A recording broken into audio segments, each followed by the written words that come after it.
The 12 Screams of Christmas by R.L. Stein. I did this series on my Instagram with 9 episodes in total. So go check them out. And then we have the ending on episode 9.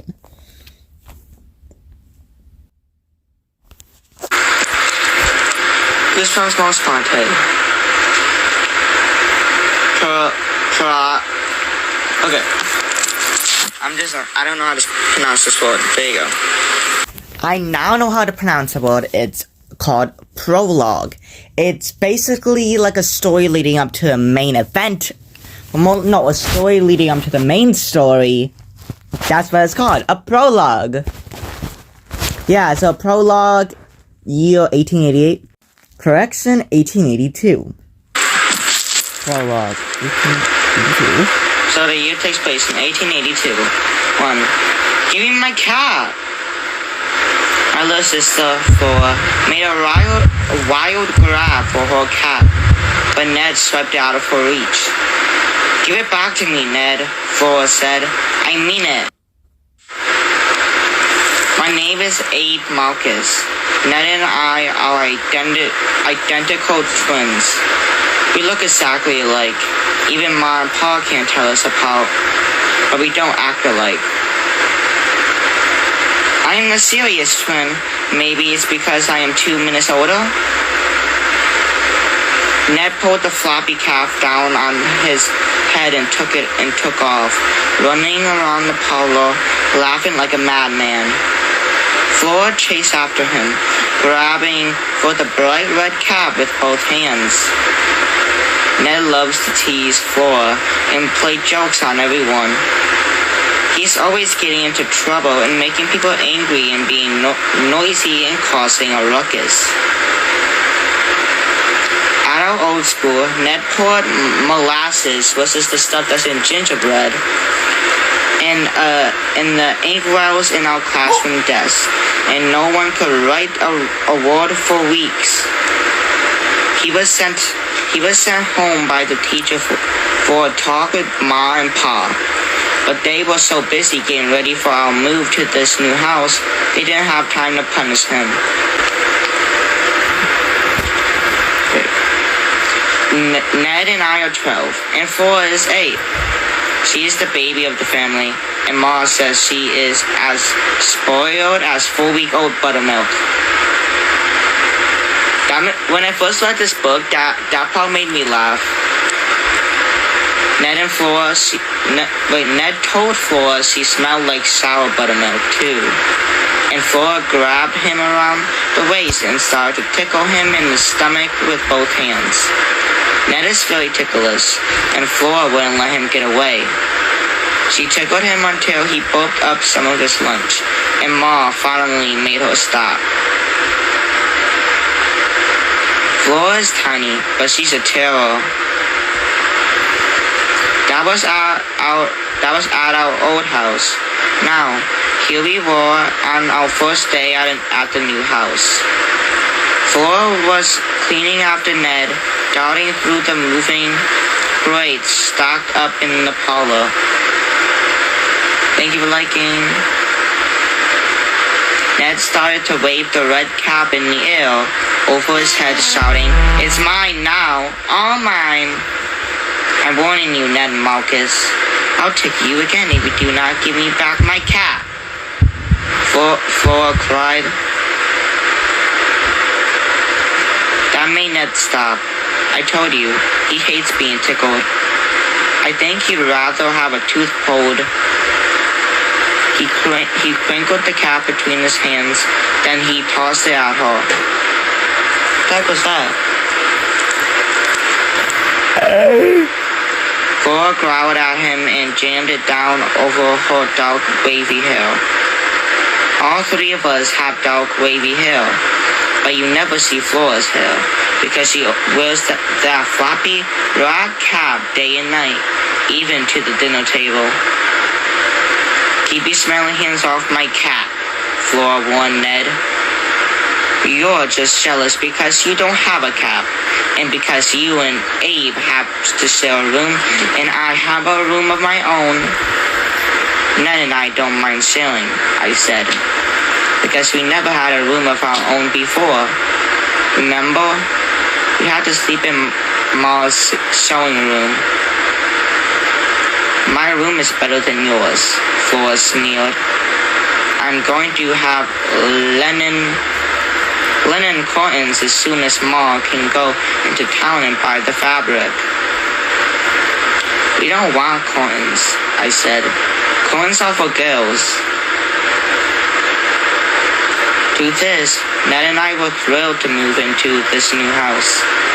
It was 100 times bigger than the little cottage we lived in before. By the way, it had stairs that led up to a second floor and an attic above that. We never had stairs before. And we had a large backyard that stretched to a fence at the end of the property.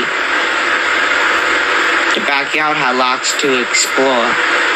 There was a white single garden shed, some kind of falling down shack, a chicken coop, and an old stone well near the back fence. We couldn't wait to celebrate Christmas in the new house. Paul said he would cut down a fresh pine from the woods down the block. I could already picture it decorated with popcorn and cookies and lighted candles. Do some people decorate trees with cookies? I kind of want to do that. When we first saw the new house, Ned's eyes went wide. Are we rich? Okay, so in the past, what people decorated trees with was lanterns, cookies. Yeah, lanterns, cookies, and then and it was very dangerous because I believe there was an incident of a tree getting burned down and falling to the ground with the lanterns hanging on a tree. So it's very dangerous, but yeah, that's the thing they did in the past. He asked. Pa never laughs, but he actually chuckled. He actually chuckled when Ned said that. We're far from rich, son, he said. But we should be just fine here. Pa is a stone cutter. He has so much work. He hired 2 apprentice stone cutters to work for him. Now, here we were, Ned, Flora, and me, exploring every inch of the new parlor, the clear glass windows, the wide fireplace with its tall mantel. We heard a loud thud. I turned to see Paul back into the room. He and Mr. Powell, our new neighbor, were carrying in the couch. Hoisting the couch in both hands, Paul nearly backed into Ned. If you're not going to help, at least get out of the way, Paul said. Can we explore the backyard? Ned asked. Yes, can we? Flora and I said together. Not you, Ned told Flora. Why not? She demanded angrily. Hands pressed to her waist. Because you're too ugly. I hate Ned. You're scared of birds, Ned said.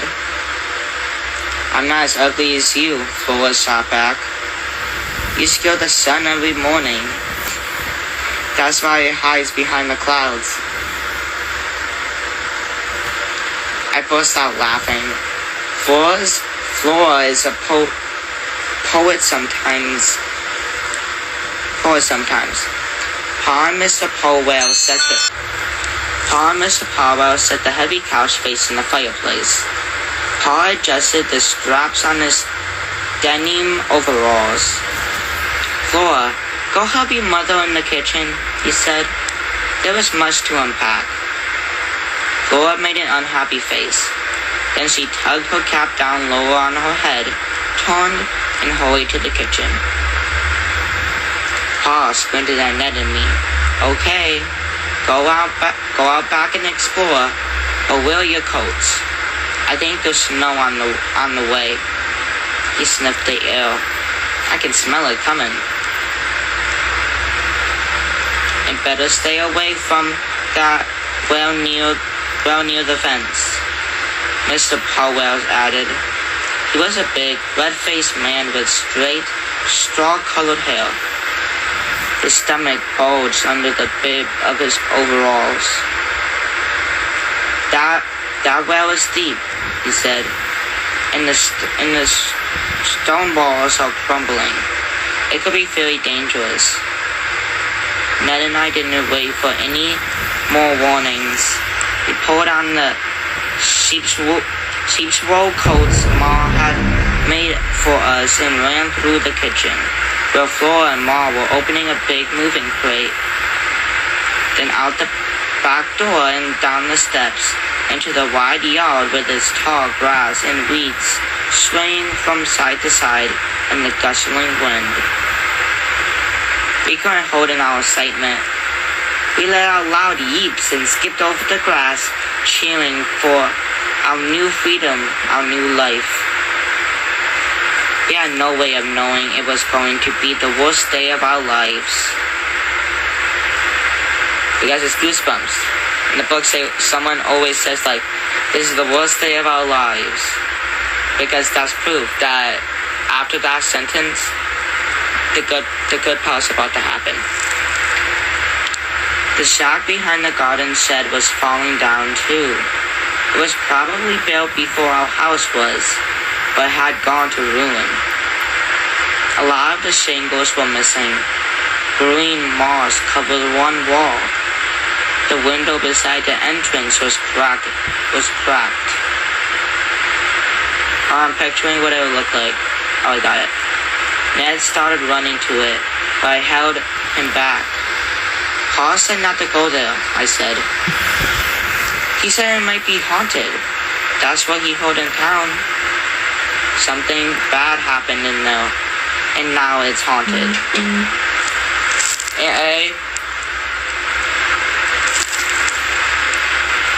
That's why no one has lived in there for lots of years. A smile spread over Ned's face. His dark brown eyes flashed. It's haunted, Abe. It's haunted, Abe? Let's go, he exclaimed. Ned is a chicken. He didn't say that, I just said that. Let's chase out the ghost. Oh, he was saying go inside. He was always braver than me. I couldn't let on that I was afraid of ghosts. Pa used to tell us ghost stories before bedtime when we were Flora's age. Ned loved them, but hearing about headless ghosts returning from the grave to find their heads, or the rest of the spirits that clanked and howled at night, hearing those stories gave me nightmares. Ned picked up a long stick from the grass and walked toward the old shack, pretending the stick was a cane. I followed close behind, my eyes on the broken window and the darkness beyond it. As we stepped into the shadow of the little house, a chill swept down my back. My skin tingled. Were there ghosts inside? Were they friendly? Or did they hate intruders? We are reading fast, please tell me. The wooden front door squeaked and nearly fell off its hinges as we pulled it open. A sour at night, hearing those stories gave me nightmares. Ned picked up a long stick from the grass and walked toward the old shack, pretending the stick was a cane. I followed close behind, my eyes on the broken window and the darkness beyond it. As we stepped into the shadow of the little house, a chill swept down my back. My skin tingled. Were there ghosts inside? Were they friendly? Or did they hate intruders? You are reading fast, please tell me. The wooden front door squeaked and nearly fell off its hinges as we pulled it open. A sour green... Hey, welcome to life! A sour smell greeted us as we stepped inside. Oh, something died in here, I said. I pinched my fingers over my nose. We could fix this up and live back here. We could fix this up and live back here, Ed said, gazing around. Our own little house. Are you crazy? I said. It's filthy. Everything is covered in dust and is falling apart. Those ceiling boards are cracked. They'll probably fall on our heads and crush us. That's gruesome. Ned laughed. Are you afraid, Abby? You are, aren't you? Look, you're trembling. I am not, I replied through gritted teeth. We were standing in a tiny, bare front room. No furniture, no lanterns for light. Outside, the storm clouds lowered. The room grew darker, nearly as dark as night. The floorboards squeaked as Ned and I made our way to the next room. A small bedroom. A narrow cot stood against one wall. Cot. Is it a cotton ball? Its canvas was ripped. Oh. Its canvas was ripped down the middle. And anyone who doesn't know, a cot is, I think, what paintings stand on top of. Thank you for liking. Wait.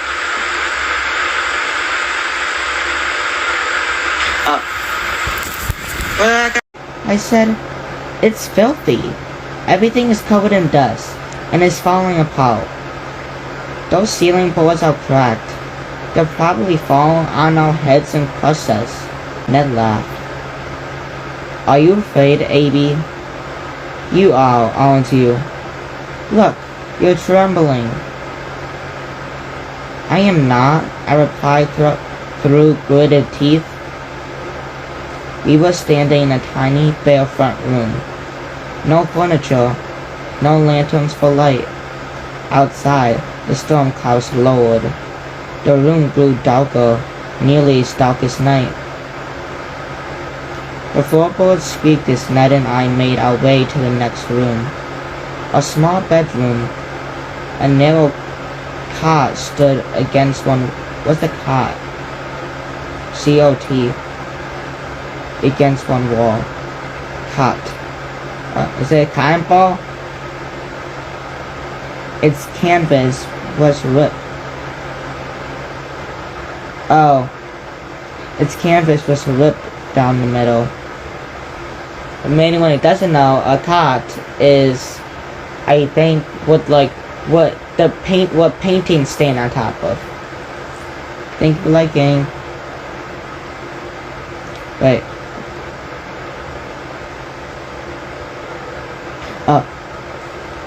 Where did I gotta leave off? No lanterns for light. The floorboards squeaked as Ned and I made a small bedroom. A narrow cot stood against one wall. Its canvas was ripped down the middle. It smells even worse in here, I whispered. I felt my stomach start to churn.